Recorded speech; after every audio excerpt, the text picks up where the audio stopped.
할렐루야. 사랑하는 성도 여러분, 한 주간 동안 잘 지내셨죠? 즐겁고 행복한 성탄절 보내셨습니까? 예, 다 잘 보내신 줄 믿습니다. 오늘은 2020년 마지막 주일 예배 말씀입니다. 오늘 말씀이 2020년을 마무리하고 새해를 맞이하는 저와 여러분들에게 은혜가 되기를 간절히 소망합니다. 오늘 말씀은 시편 90편 말씀입니다. 시편 90편 1절부터 끝절까지 잘 읽어보시기 바랍니다. 그리고 말씀 제목은 남은 날을 계수하는 지혜가 있게 하소서. 남은 날들을 계수하는 지혜가 있게 하소서. 이런 제목으로 말씀을 전하도록 하겠습니다. 조금 전에 말씀드렸던 것처럼 오늘은 2020년 마지막 주일 예배 말씀입니다. 361일이 지나고 이제 우리에게 남은 날은 4일이 남았습니다. 정말 세월이 빠르다는 것을 느끼게 됩니다. 이제 4일이 지나면 2021년이 오고 또 우리에게 새로운 365일이라는 날들이 주어지게 됩니다. 창조 이래로 한 해가 가면 한 해가 오고 또 사람들에게는 1년이라는 새로운 365일의 날들이 주어집니다. 그러나 우리 인생은 한번 지나가면 다시 오지 않습니다. 그리고 다시 살아볼 수 있는 기회도 주어지지 않습니다. 그러므로 우리의 시간, 날들은 퍼서 쓰고 또 써도 마르지 않는 그 화수분과 같은 것이 아닙니다. 그래서 우리는 태어나자마자 날들이 이제 줄어들기 시작합니다. 영어로 나이를 말할 때 한 살은 1 year old라고 그러고 10살이면 10 years old라고 그러고 50살이면 50 years old라고 이렇게 표현을 합니다. 그러니까 늙어간다는 거죠. 1살 늙었고 10살 늙었고 50살 늙었다. 이렇게 늙었다고 표현을 하는 것입니다. 그래서 우리는 태어나자마자 이제 늙어가는 것이고 또 끝을 향하여 가는 것이고 이제 인생이 끝나가는 거죠. 그래서 이제 1년을 보내면서 우리는 1년을 더 늙어가는 것이고 그만큼 인생의 끝이 더 가까워졌다고 생각할 수 있게 됩니다. 오늘 우리가 읽은 이 시는 모세가 쓴 시입니다. 모세, 그 유명한 그 모세 오경을 쓴 모세가 쓴 시입니다. 모세는 80살에 하나님께 부름을 받았죠. 그리고 40년 동안 사역을 하고 120살에 세상을 떠났습니다. 그는 120년을 이 땅에서 산 거죠. 그래서 오늘 이 시는 모세가 노년에 이렇게 쓴 시라고 생각이 듭니다. 모세가 인생을 다 살아보고 인생을 또 겪어보고 나이가 많이 든 한 사람으로서 인생에 대해서 고백한 시입니다. 그래서 우리가 나이가 먹어가는 우리가 이 모세의 시를 통해서 모세가 뭐라고 인생에 대해서 말을 했는가 이렇게 살펴보면서 우리의 인생을 다시 생각해보는 그런 말씀이 되리라고 생각합니다. 자, 이 시에서는 모세가 이 땅에 사는 인생들에게 주어진 시간과 날들 그리고 우리 인생의 삶에 대해서 이렇게 표현을 하고 있습니다. 그래서 오늘 말씀은 우리 인간들에게 우리 인생을 깊이 생각해 보게 하는 그런 말씀이 됩니다. 그리고 어떻게 살아야 하는지 또 그 교훈을 가르쳐 줍니다. 그래서 이 말씀을 우리가 살펴보면서 우리 자신의 삶과 인생에 대해서 그리고 고민하고 생각해 보는 그런 시간이 될 수 있기를 간절히 소망합니다. 자, 제가 이제 세 가지를 살펴보도록 하겠는데요. 첫째, 모세는 이 시에서 날들과 시간에 대해서 이야기를 하고 있습니다. 물 좀 마시겠습니다. 자, 4절을 보시기 바랍니다. 4절. 오늘 말씀을 볼 때 절들을 잘 따라가시면 좋겠습니다. 4절을 보면 모세는 천년이 하나님 앞에서 지나가는 하루와 같고 어제와 같다고 했습니다. 밤의 한순간 같다고 표현을 했습니다. 천년이 어제와 같고 밤의 한순간 같다 이렇게 표현을 했습니다. 여러분, 천년이 얼마나 긴 시간입니까? 밀레니엄이라고 그러죠. 천년, 100년이 10번입니다.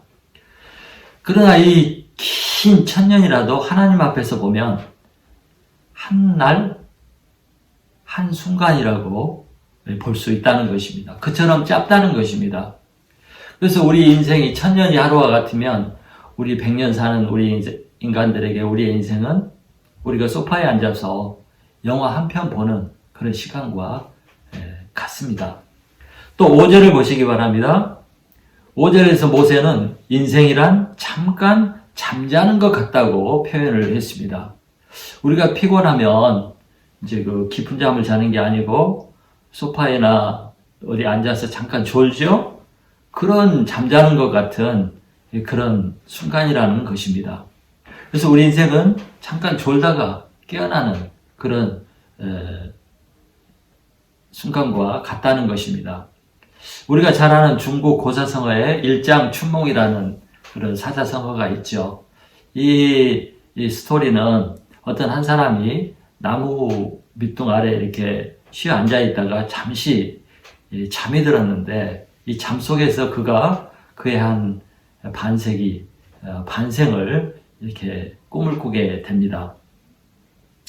그가 이제 꿈속에서 어느 나라의 임금의 부름을 받고, 그 다음에 임금의 딸과 결혼을 하고, 그 다음에 한 지방의 태수가 되어서 그 지방을 다스리다가 이제 시간이 지나서 아내가 늙어 병들어 죽게 됩니다. 그리고 또 전쟁이 납니다. 그리고 자신은 이제 태수의 자리에서 물러나고 이제 수도로 이렇게 돌아오게 됩니다. 그때 이 사람이 잠에서 깨어나게 됩니다. 잠에서 깨어나서 보니까 잠깐 잠을 잔 사이에 그 어마어마한 자기 인생의 스토리를 꿈으로 꾸게 된 것입니다. 그래서 이것을 우리가 일장춘몽이라고 합니다. 또 9절을 보십시오. 9절에서 모세는 우리의 평생이 순식간에 다하였나이다. 순식간에 우리의 평생이 다했다고 표현을 했습니다. 또 10절을 보십시오. 10절을 보면 신속히 가니 우리가 날아가나이다. 얼마나 신속한지 우리 일생이, 우리 삶이 날아가는 것처럼 빠르다고 표현을 했습니다.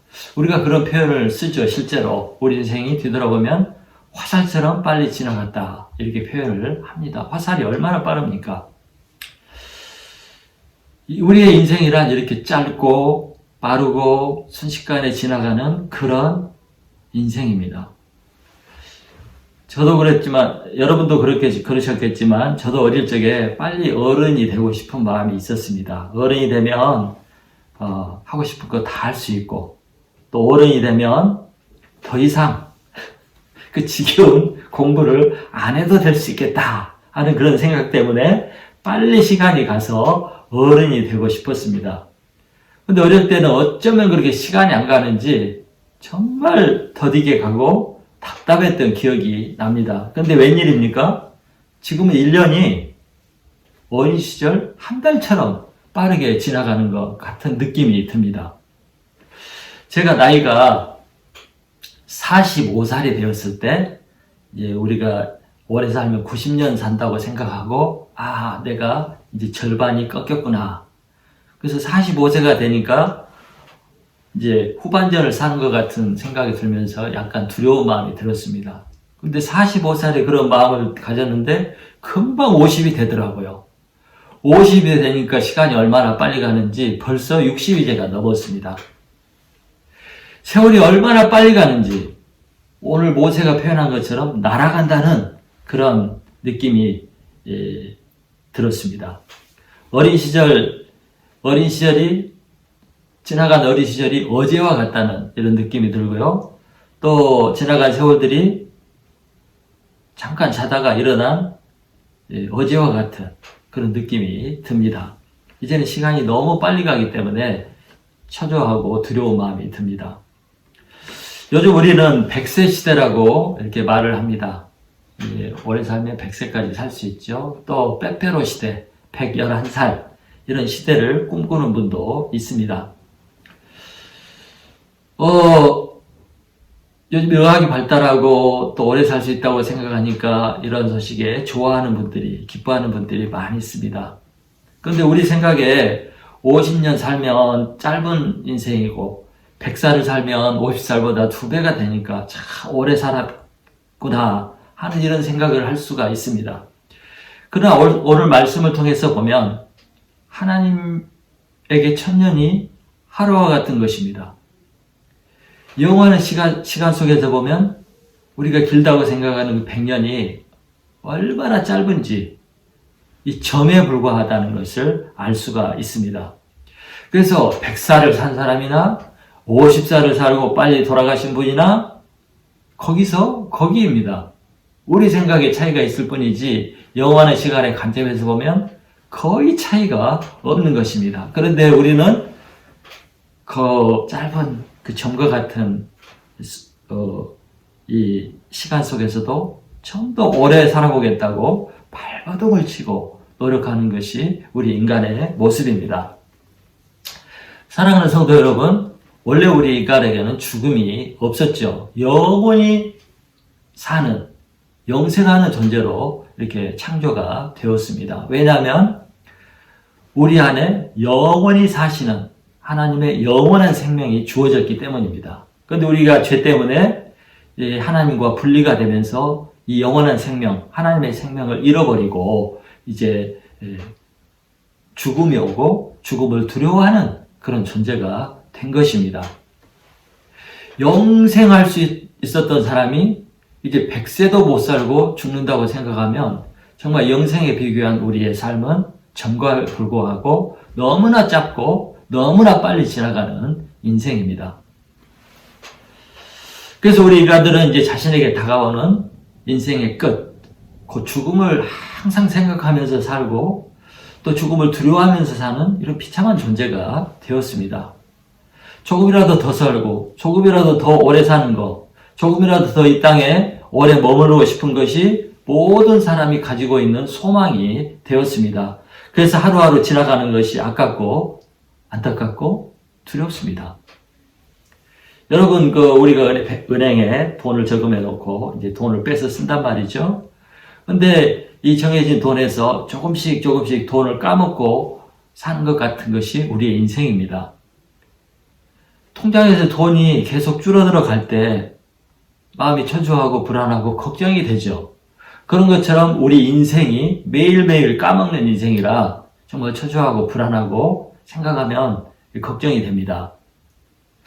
우리가 한 1000년을 살고 최소한 한 300년까지만 살 수 있다고 하더라도 우리 인간의 인생이 이렇게 허무하지도 않고 초조하고 불안하지도 않을 거라고 생각이 듭니다. 그런 점에서 생각해 볼 때 우리 인생의 일생은 너무나 짧습니다. 너무나 짧아서 이제 살만하다고 생각하고 인생이 무엇인지 깨닫고 어떻게 살아야 되는 것을 좀 알만하면 그 시점이 바로 우리가 떠나야 할 시간이 된 것입니다. 살만하고 이제 뭔가 철이 들고 어떻게 살아야 되는지 알 때쯤 되면 떠나야 되는 거예요.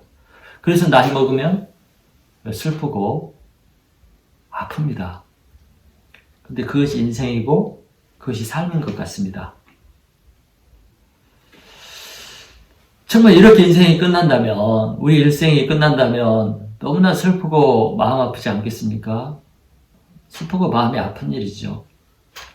우리가 더 살고 더 오래 존재해야 되지 않겠습니까? 그런데 그렇게 할 수 있는 길이 있습니다. 그것은 이 시간의 지배를 받지 않고 시간을 초월해서 영원히 존재하는 하나님의 생명을 소유하면 그렇게 될 수가 있는 것입니다. 그럼 우리는 죽지 않고 영원히 존재할 수가 있습니다. 그것은 바로 하나님의 생명, 영생을 소유하신 예수님을 믿고 영접하면 그 생명이 나에게 주어지게 됩니다. 그래서 성경은 예수님을 모시면 예수님의 생명이 내게 주어지고 그 생명을 얻게 된다고 약속하고 있습니다. 그러면 죽어도 죽는 것이 아니고 죽으면 영생으로 들어가게 되는 것입니다. 여러분, 에덴 동산 중앙에 생명나무가 있었습니다. 아담과 하와는 이 생명나무의 열매를 먹고 영생할 수가 있었습니다. 그런데 이 생명나무가 예수님입니다. 성경은 예수님을 이 생명나무로 표현을 하고 있습니다. 자, 두 번째 모세는 인생이란, 우리 인간의 삶이란 어떤 것인가를 말해주고 있습니다. 인간의 삶이 도대체 무엇일까? 인간의 인생이라는 게 도대체 무엇일까? 예, 모세가 설명을 해줍니다. 자, 우리가 이제 태어나면 일생을 살게 되는데, 때가 되면 연극에 막이 내리듯이 우리의 인생을 접고 이제 떠나야 합니다. 우리를 떠나야 합니다. 우리는 소설 한 편을 쓰는 것처럼 내 인생 이야기를 다 쓰고 나면 마지막에 책갈피를 덮고 이야기를 끝내게 되고 이제 세상을 떠나는 것이죠. 그런데 이 인생 이야기는 사람마다 다 다르죠. 자기만의 인생의 스토리를 쓰게 됩니다. 이제 정주영 씨 같은 분이나 이건희 씨 같은 분은 성공 신화의 이야기를 썼겠죠. 그 다음에 히틀러 같은 이 악인들은 공포 이야기, 괴기 이야기를 남기고 간 것이고, 또 어떤 사람들은 슬프고 슬픈 인생의 이야기를 남기고 가게 됩니다. 우리 인간들은 성공한 사람들의 이야기나 위대했던 사람들의 이야기나 유명한 사람들의 이야기를, 영웅 이야기를 좋아합니다.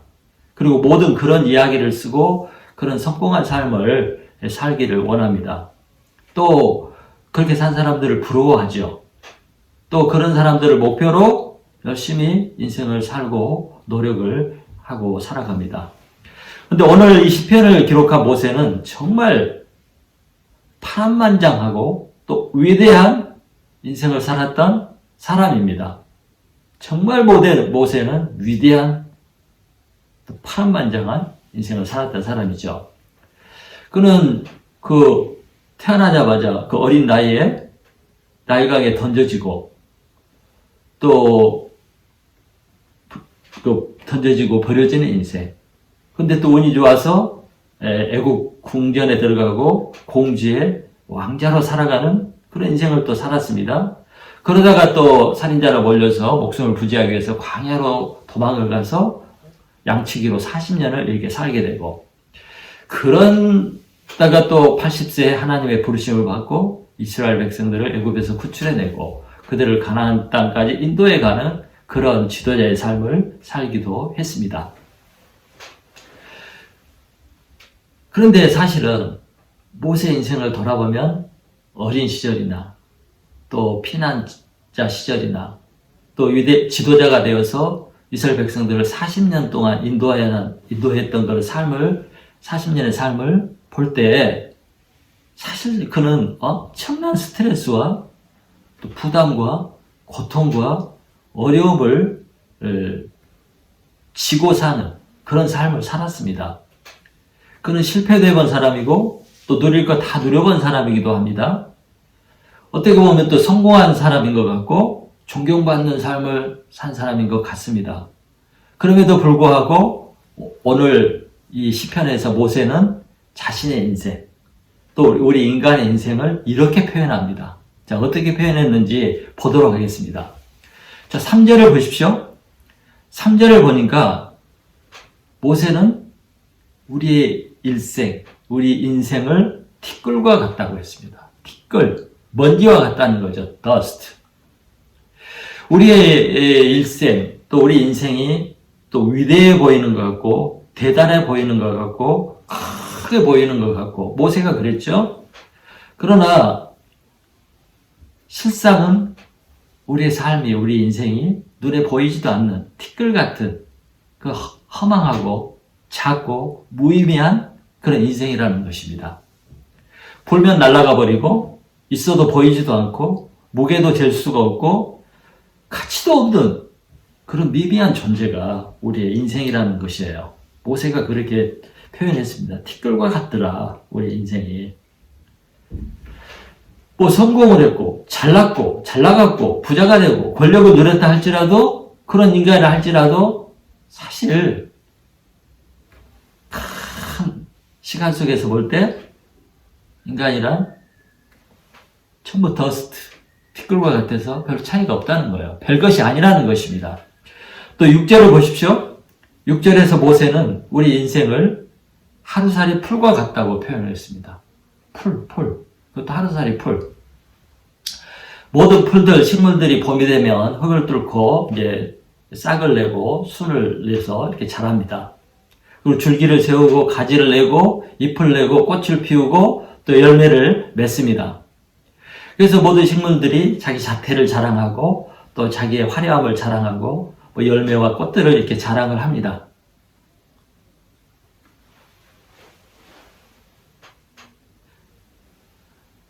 그러나 이렇게 자랑을 하고 자태를 자랑하고 했지만 하루살의 풀과 같이 시간이 지나면 꽃도 떨어지고 열매도 떨어지고 그 풀도 결국 사그라들고 없어지게 됩니다. 그들의 영화와 아름다움이 잠깐입니다. 잠깐이에요. 하루살의 풀과 같이. 그래서 시간이 되면 다 죽고 사라져 버립니다. 모세는 우리 인생이 이와 같다고 표현을 하고 지금 있습니다. 잘 살아도 한 세상, 못 살아도 한 세상. 권세를 가졌어도 또 잘났어도 잠깐이면 다 사라진다는 것입니다. 역사가 정말 그것을 보여주죠. 자, 그렇게 돈 많은 세계적인 부자 이건희 회장도 얼마 전에 식물인간이 되었다가 얼마 전에 돌아가셨습니다. 그가 그렇게 가지고 소유했고 누렸던 것들이 다 어디에 있습니까? 그가 가지고 갔습니까? 그는 자신에게는 더 이상 아무것도 없습니다. 또 우리가 잘 아는 정주영 씨나 또 알렉산더 대왕이나 징기스칸이나 정말 이런 위대한 사람들이 다 어디에 있습니까? 다 사라졌죠. 그 영광과 영화가 다 풀의 꽃과 같이 시들고 사라지고 말았습니다. 우리는 틈만 있으면 집안 자랑하고 또 재산 자랑하고 학력 자랑하고 또 권세 자랑하고 어떤 사람은 또 외모 자랑하고 또 자기가 이룬 성공한 것 자랑하고 이런 것들을 자랑하고 내세우고 뽐내지만 사실 이런 것들 금방 시드는 꽃과 같습니다. 꽃이 화무 11홍이라고 시비를 가지 못합니다. 이것이 인생입니다. 모세는 바로 우리의 인생을 이렇게 표현을 했습니다. 그래서 자랑할 거 하나도 없습니다. 그거 뭐예요? 금방 시들 거, 없어질 거. 또 사실 남이 잘 나가고 화려하다고 해서 부러워할 것도 없어요. 다 똑같이 됩니다, 결국. 그래서 부러워하지 마시기 바랍니다. 또 모세는 7절에서 9절을 보십시오. 7절에서 9절을 보면 모세는 우리의 인생을 이렇게 표현했어요. 우리의 모든 날이 주님의 분노 중에 지나간다. 분노는 그 노함이죠. 화내는 거죠. 이 말씀은 우리의 삶을 하나님의 눈으로 볼 때, 하나님의 눈으로 우리의 삶을 볼 때, 하나님 앞에 우리 인생들의 삶이 악하다는 거예요. 하나님은 죄를 싫어하고 악을 싫어하죠. 분노하십니다. 그런데 우리의 삶을 볼 때 하나님이 매일매일 분노, 저러면 안 되는데 왜 저런 악한 일을 하나 막 화나는 그런 분노 중에 우리의 일생이 지나간다는 거예요. 매일의 삶이. 그래서 하나님의 불꽃 같은 눈으로 볼 때 우리는 뭐 성실하게 살고 괜찮게 살고 뭐 이렇게 하는 것 같지만 하나님의 불꽃 같은 눈으로 우리의 마음과 생각과 숨겨진 삶을 볼 때 악하다는 거죠. 죄악되다는 거죠.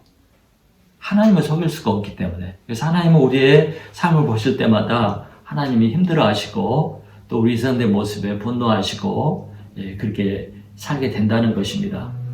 실제 우리가 하루하루의 삶을 양식껏 돌아보면 후회스럽죠. 또 부끄럽죠. 창피하죠. 또 떳떳하지 못하죠. 실제로 그렇습니다. 우리 인간들은 죄인으로 태어나서 평생 죄 속에 살다가 또 죄를 극복하지 못하고 어쩔 수 없이 죄와 친숙하게 지내다가 인생을 마치게 됩니다.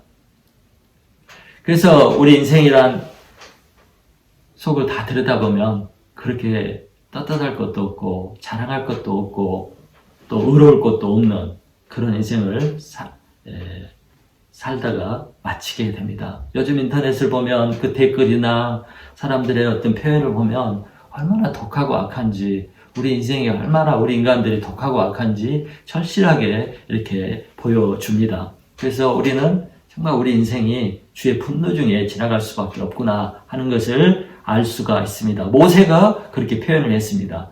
그 다음에 또 10절을 보십시오. 모세가 우리 인생을 이렇게 표현했어요.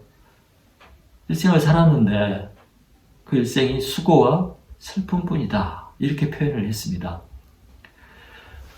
어떻게 모세가 자기 일생을 수고와 슬픔뿐이라고 이렇게 말하는지 좀 실망스럽기는 합니다.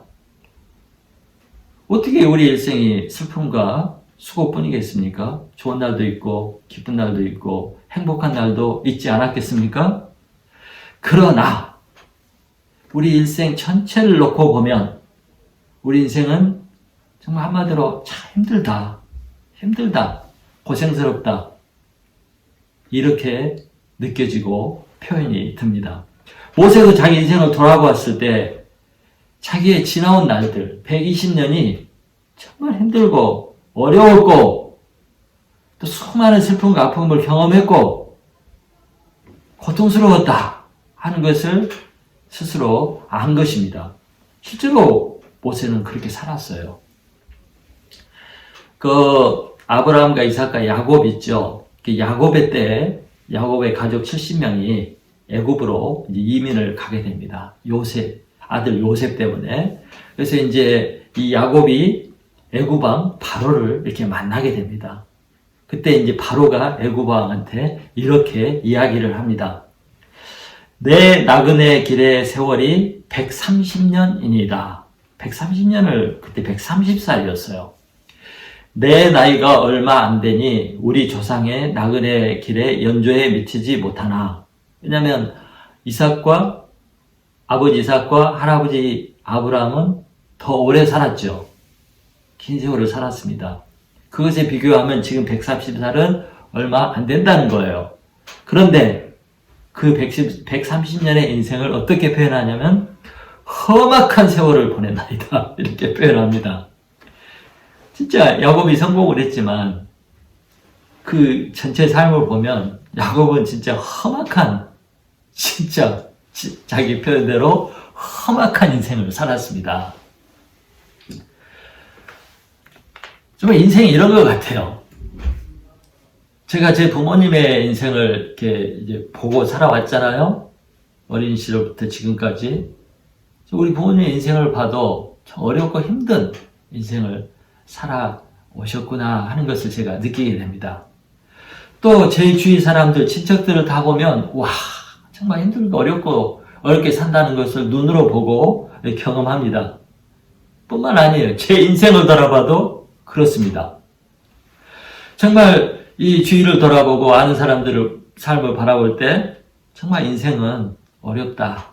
인생은 슬픔이 많고 고통이 많구나 하는 것을 느끼게 되는데 바로 모세가 그렇게 일생을 표현을 했습니다.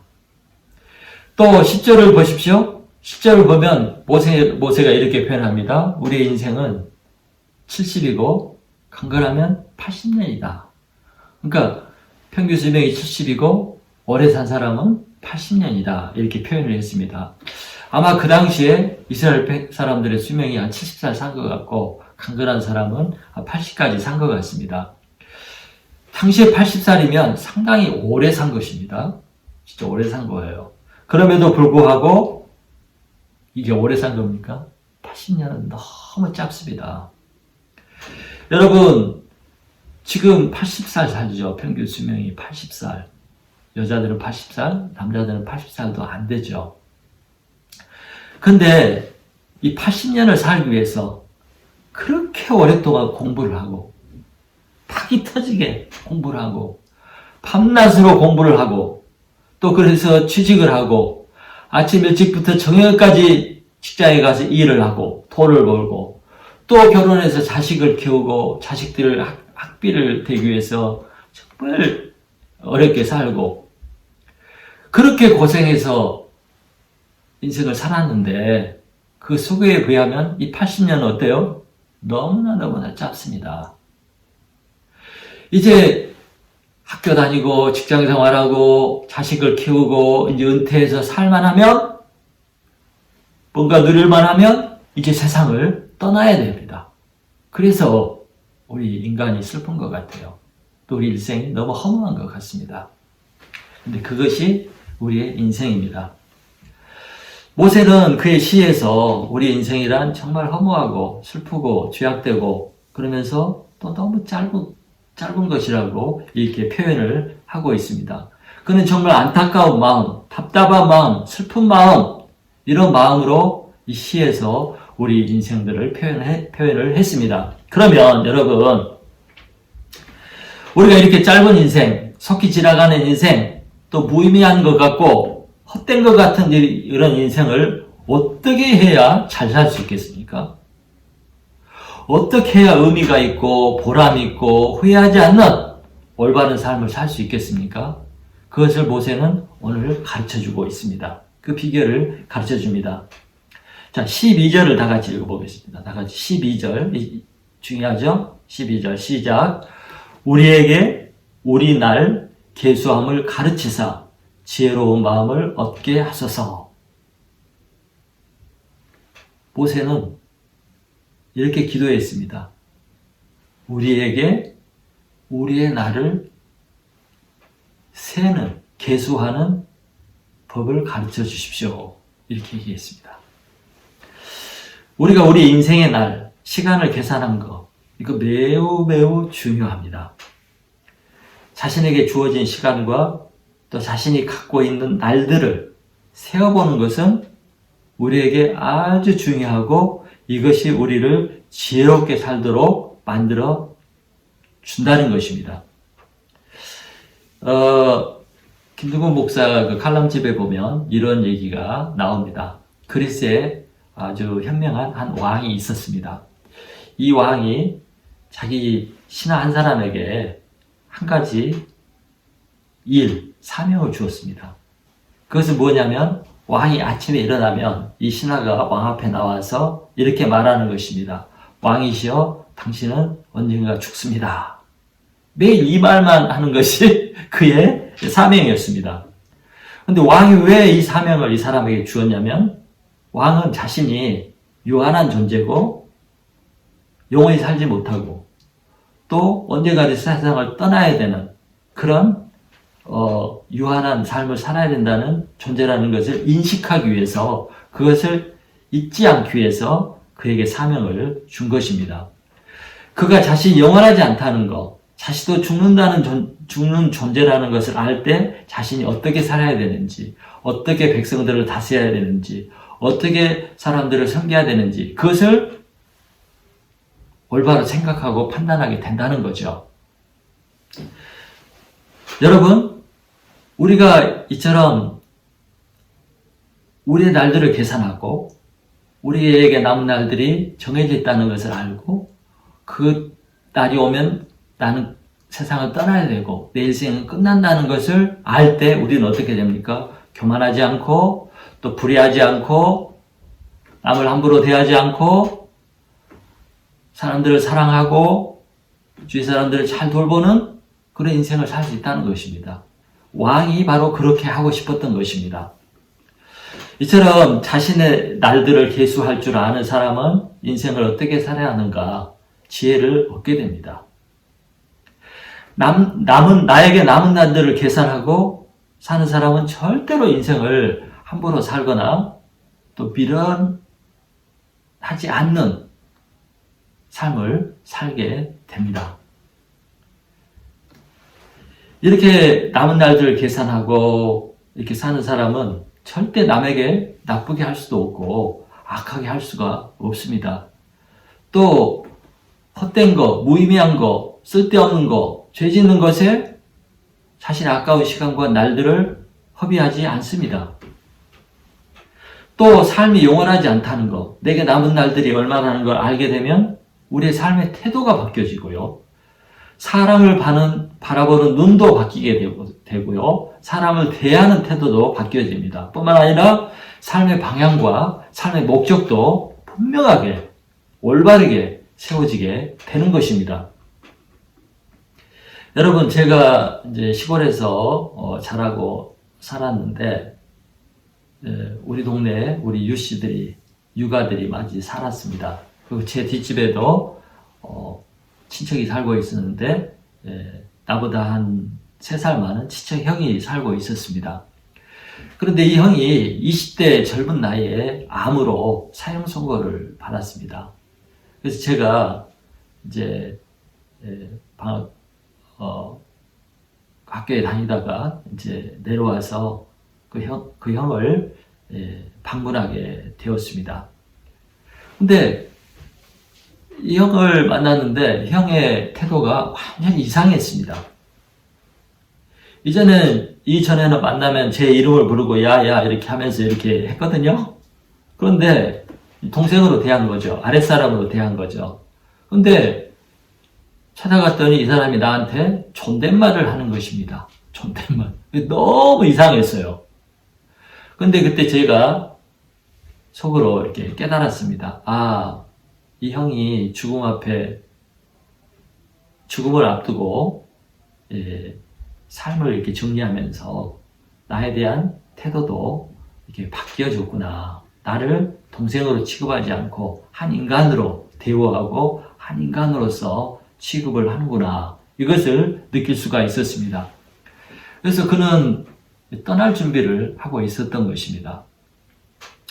우리가 이처럼 우리의 남은 날들을 계수하고 알게 되면 우리는 이전과 다른 삶을 살게 됩니다. 똑같이 살 수가 없습니다. 전혀 다른 삶의 태도를 취하게 되고요. 전혀 다른 생각을 갖게 되고 전혀 다른 마음으로 살게 됩니다. 또한 우리 남은 날을 계수할 때 우리는 우리가 맞이할 우리의 죽음과 우리 인생의 끝을 준비하는 지혜로운 사람이 될 수 있습니다. 사람들은 정말 은퇴 준비를 열심히 하더라고요. 요즘에는 오래 살기 때문에 은퇴하고 이제 돈을 잘 모아서 투자를 잘해서 여유를 부리고 살고 해외여행도 다니고 하고 싶은 거 다 하고 취미생활도 잘하고 이렇게 하기 위해서 은퇴 준비들을 잘 하더라고요.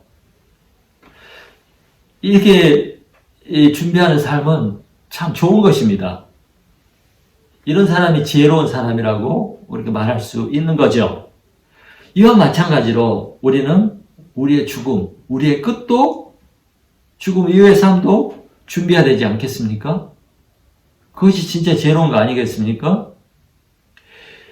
이런 사람이 정말 지혜로운 사람이고 또 이렇게 해야 우리가 죽음 이후에 부활을 맞이하게 되고 부활했을 때 심판받지 않는 그런 삶을 살지 않겠어요? 근데 그렇게 준비하지 않고 있다가 부활해서 심판의 부활로 나타나게 되면 통공하고 후회하지 않겠습니까? 그래서 우리는 준비를 해야 됩니다.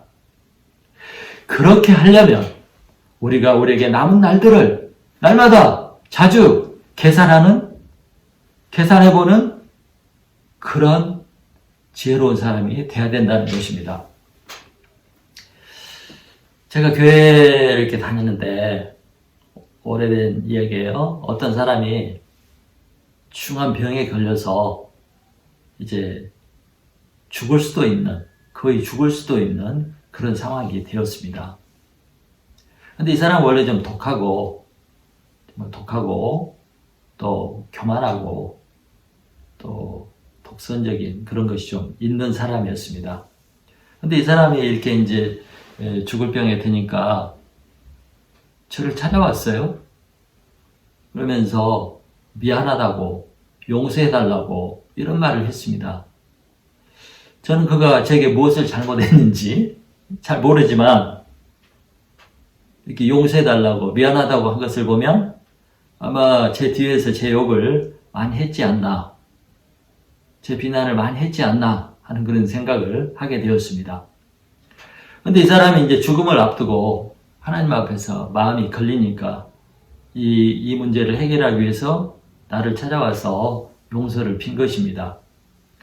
이 사람은 자기의 남은 날이 얼마 되지 않는다는 거, 그래서 자기가 지금 이제 무엇을 해야 하는지, 무엇을 준비해야 되는지 깨닫게 된 것이고, 그것을 이제 행하게 된 것입니다. 근데 이 사람이 기적적으로 건강을 회복하고 병이 나았습니다. 그러자 태도가 또 옛날로 돌아가 버렸습니다. 옛날처럼. 그래서 제가 너무 안타까운 마음이 들었습니다. 그 죽음을 맞이하고 변화되었던 그 태도와 마음으로 계속 산다면 얼마나 아름다웠을까? 얼마나 보기 좋았을까? 그런데 병이 났자 옛날 그 악한 모습으로 다시 돌아가 버린 것을 보았습니다. 여러분, 남은 날이 얼마 되지 않는데 영원히 살 것처럼 생각하고 사는 사람은 매우 어리석은 사람이고 어리석은 삶을 살게 됩니다. 왜요? 준비를 하지 않기 때문에 그렇습니다. 하나님을 만날 준비를 하지 않게 되고 갑자기 끝을 맞이할 수 있기 때문입니다. 준비하지 않은 상태에서. 누가복음 12장에 보면 예수님이 직접 말했어요. 어리석은 부자 이야기를 했습니다. 어리석은 부자. 그는 재산이 정말 땅이 많고 소유가 많아서 엄청난 재물을 긁어 모으게 됐습니다. 근데 이 재물들을, 곡식들을 쌓아둘 곳간이 부족해서 또 큰 곳간을 지었어요. 거기다 이렇게 쌓아놓고 그가 이렇게 고백을 했습니다.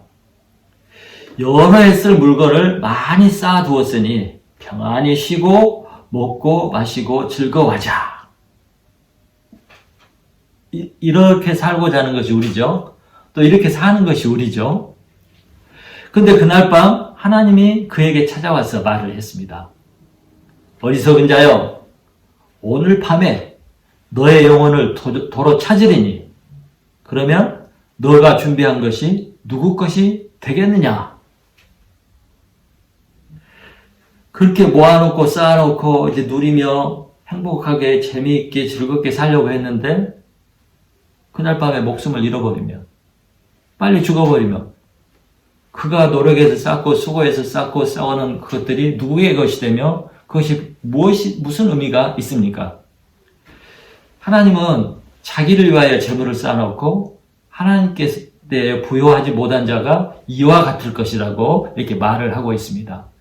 다른 말로 하면 세상 준비를 잘하는데 자기 인생의 끝, 마지막은 준비하지 않았다는 것이죠. 이 사람은 자신이 이 땅에서 영원히 살 것처럼 생각을 하고 세상을 떠날 때를 준비하지 않고 산 것입니다. 무엇을 위해 재산을 모으고 무엇을 위해 그렇게 열심히 인생을 살아가고 투자를 했는지 모르고 산 사람입니다. 이것을 우리는 미련하고 어리석다고 말을 하는 것입니다. 저는 실제로 제가 가끔 나의 남은 날들을 계산해 봅니다. 우리 일생이 한 80년 산다고 생각하고 카운트를 해봅니다. 제가 얼마 전까지 젊은 나이였던 것 같은데 이제 제 인생에도 봄, 여름, 가을, 겨울이 있다면 겨울의 계절이 왔습니다. 저는 제게 남은 날들이 100이 있다면 75가 없어지고 한 25 정도밖에 4분의 1밖에 안 남았다고 생각을 합니다. 맞는 계산이에요. 정말 얼마 남지가 않았습니다. 저한테. 그리고 이 남은 것도요. 4분의 1 남았는데 25% 남았는데 이것도 젊을 때 25% 어린 시절 25%하고 다르잖아요. 겨울철 또 쇠약하고 힘이 없어지는 25%는 다른 때 25%와 비교할 수 없을 정도로 가치가 떨어지는 것입니다. 또 제가 25%를 계산했지만 제가 남은 25%를 다 채우고 떠난다는 보장도 없습니다. 5%만 늘릴지 10% 살다가 죽을지 그것도 알 수가 없습니다. 더 빨리 끝날 수도 있습니다. 그러므로 제가 해야 하는 것은 날마다 제가 남은 날들을 세어보면서 어떻게 하루하루를 살아야 할 것인가 생각하면서 사는 것입니다. 그것이 내가 나에게 가르치는 것이고 또 교훈하는 것입니다. 스스로를. 자, 누가복음에 보면 예수님께서 이제 가이사랴 빌립보에서 이제 예루살렘을 향해서 이렇게 올라가게 됩니다. 그때 누가복음에 보면 예수님이 예루살렘에 올라가면서 마음을 굳게 결심했다고 이렇게 나옵니다. 왜냐하면 예수님이 이번에 이제 예루살렘에 올라가시면 붙잡혀서 십자가에 달려서 죽게 되거든요. 예수님이 이 사실을 알았습니다. 그래서 예수님은 세상을 떠날 때가 가까운 줄 아시고 마음 준비를 한 거예요. 마음을 굳게 결심하고 내가 이 길을 가야만 된다. 이것이 내가 이 땅에 오신 목적이다. 이것을 내가 이루어야 한다. 이 하나님의 뜻을 이루어야 한다. 하고 피하지 않고 마지막 부분을 정말 굳게 결심하시고 그 길을 가시고 성취하신 것입니다. 그래서 우리에게 구원이 주신 것이고 그는 예수님은 하나님의 뜻을 이루는 그런 삶을 살게 된 것이죠. 그것이 지혜로운 삶이 것입니다. 마지막 그 부분을 정말 하나님의 뜻에 맞게 산 것. 그것이 성공한 인생이죠. 또 누가복음 13장에 보면 이제 예수님이 죽기 이틀 전에 하루 전에 자신이 이제 내일 죽는다는 것을 아시고 마지막에 한 것이 무엇이었냐면 제 아들의 발을 씻어주는 것이었습니다. 그러면서 사랑하시되 끝까지 사랑하셨느니라 이렇게 표현하고 있습니다. 왜냐하면 그 중에 한 놈 유다는 예수님을 팔아먹을 놈이고 11 제자는 또 뭡니까? 예수님을 부인하고 다 도망칠 놈들이에요. 그걸 아셨어요. 그럼에도 불구하고 예수님이 그 마지막 그 남은 그 하루를 어떻게 쓰셨냐면 제 아들을 사랑하는 데 쓰셨습니다. 예수님은 마지막 그 순간 남은 그 시간에 무엇을 해야 되는지 안 것입니다. 사랑하는 성도 여러분, 한 해가 또 지나갑니다. 안타깝죠? 어린애들은 한 해가 오니까 좋아하겠지만 나이 먹은 우리들은 한 해가 지나가는 것이 안타깝습니다. 또 한 해가 오겠지만 이 한 해는 채워지는 게 아니고 있는 시간에서 우리가 남은 날들을 갉아먹는 시간입니다. 갉아먹는 시간이에요. 채워지는 시간이 아니고. 그래서 우리는 점점 하나님과 가까워지고 내 인생의 끝과 가까워지고 있습니다. 정말 인생은 짧고 순식간에 지나갑니다. 우리에게 남은 시간이 얼마 되지 않습니다. 그러면 우리는 반드시 그리고 가끔 더 하면 자주 우리의 남은 날들을 세면서 살아가야 합니다. 그런 사람이 되어야 합니다. 우리가 우리의 남은 날들을 늘 세워볼 때 우리의 삶의 지혜가 생기고 미래를 장래를 준비하고 지혜로운 삶을 살 수 있게 됩니다. 올바른 방향으로 가게 되고요. 올바른 선택을 하게 되고요. 올바른 행동과 올바른 마음을 가지게 됩니다. 정말 그렇습니다. 정말 그렇습니다. 남은 날들을 세워보는 사람만이, 그런 성도들만이 하나님 앞에 서게 될 날과 하나님을 만날 날을 준비하게 되는 것입니다. 그래서 그런 사람은 하나님 앞에 섰을 때 통곡하지도 않고 후회하지도 않고 두려워하지도 않고 이렇게 할 걸 껄껄껄 하지 않게 되는 것입니다. 사랑하는 성도 여러분, 제가 이제 금년 마지막 주일에 그리고 새해를 맞이하는 여러분들에게 이렇게 우울한 말씀을 드려서 대단히 죄송합니다. 그러나 이 말씀은 제가 하는 말이 아니고 모세가 우리에게 주는 메시지입니다. 또 하나님이 우리에게 주시는 메시지입니다. 뭐라고요? 남은 날들을 세보아라. 그러면 어떻게 살 줄을 알리라. 그러면 무엇을 해야 될 줄 알리라. 이것이 우리에게 주시는 메시지입니다. 이것이 2020년 마지막 주일을 보내고 2021년 새해를 맞이하는 우리가 이제 가져야 할 자세고 최고의 지혜가 될 것입니다. 사랑하는 성도 여러분, 한 주간 승리하시고 건강하게 새해를 맞이하고 내년에 뵙도록 하겠습니다. 할렐루야.